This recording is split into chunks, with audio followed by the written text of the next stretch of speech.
The gentlelady yields. The chair now recognizes the gentleman from Virginia, Mr. Griffith. Thank you very much, Mr. Chairman. I appreciate it.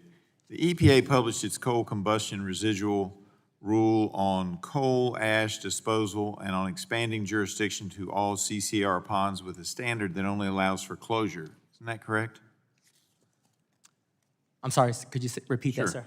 EPA published its coal combustion residual, CCR, rule on coal ash disposal and expanding jurisdiction to all CCR ponds with a standard that really only allows for closure. Isn't that correct? No, I think that there are opportunities where you could have the proper monitoring in place and the proof that there is no contact with groundwater that would allow for a remedy. All right. In 2015, the same EPA regulated coal ash under Subtitle D of the Resource Conservation and Recovery Act, implying that ash is solid waste, not hazardous waste. In 2015 regulation, the EPA specifically mentions how coal ash has beneficial uses and is not, I repeat, this was from the EPA, is not classified as hazardous waste.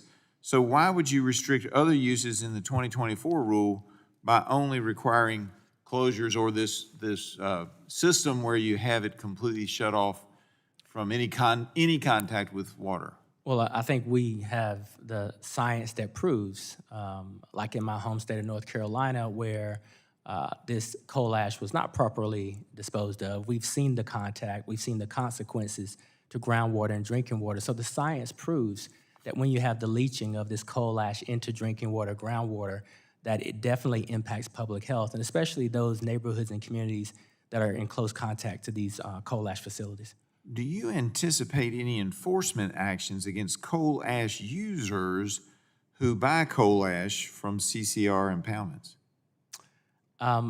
The regulation is focused on the proper storage of coal ash. And so this is focused on if the facility that has been responsible for generating the ash is not properly disposing of it, then that is where EPA's focus is. So I guess I'm trying to figure out, have you decided now it is a hazardous waste? We know that coal ash is hazardous. We know that from just looking at the health disbenefits of it, and the rule gives the proper prescription for how to dispose of it. So here's the concern I have. The rules changed from 2015 to 2024.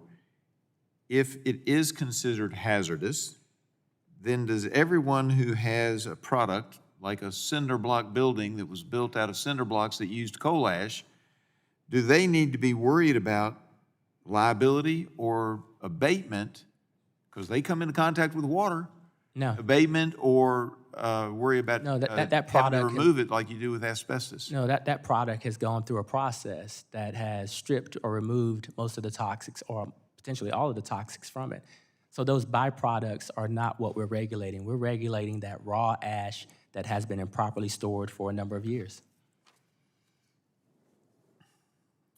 You know, one of my concerns is that that's what the EPA says today, but in 2015, it wasn't even considered hazardous. Now it's considered hazardous, and what will it be in 2033? Hazardous.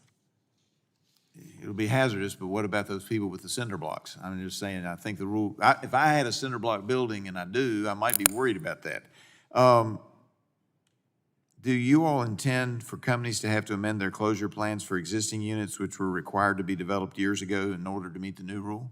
I'll have to get back to the specifics. It depends on the facility and what they're currently doing to monitor, and if there is no groundwater contact or if there's adequate monitoring, then I'm sure there's a plan for it. If they've already developed a plan years ago, you're saying they could be required to shut down under the new rule and have to come up with a different plan? Not necessarily shut down, but they'll have to take a look at the existing plan to see if it meets the new requirements to ensure that there is little to no groundwater contact or that they are monitoring the contact that's occurring. Let me ask you this. If there's a pond out there that's been closed for years, doesn't meet the new rule requirements, and there's been no problem and the EPA doesn't find any problem, why would you require the utility to uncap, dig up, and then send numerous dump trucks through what is likely a small community for weeks, if not months and years, in order to move the product that you say is hazardous from a facility where apparently it's been stored for years safely? I'm not sure you'd have to do that. That scenario you just laid out, we'd have to look at the But if it comes in pond. contact with some water but hasn't been a problem, I think you, We may not know if it's been a problem unless it's been properly monitoring, which is why monitoring is a key in this conversation. all right. I yield back. My time is up.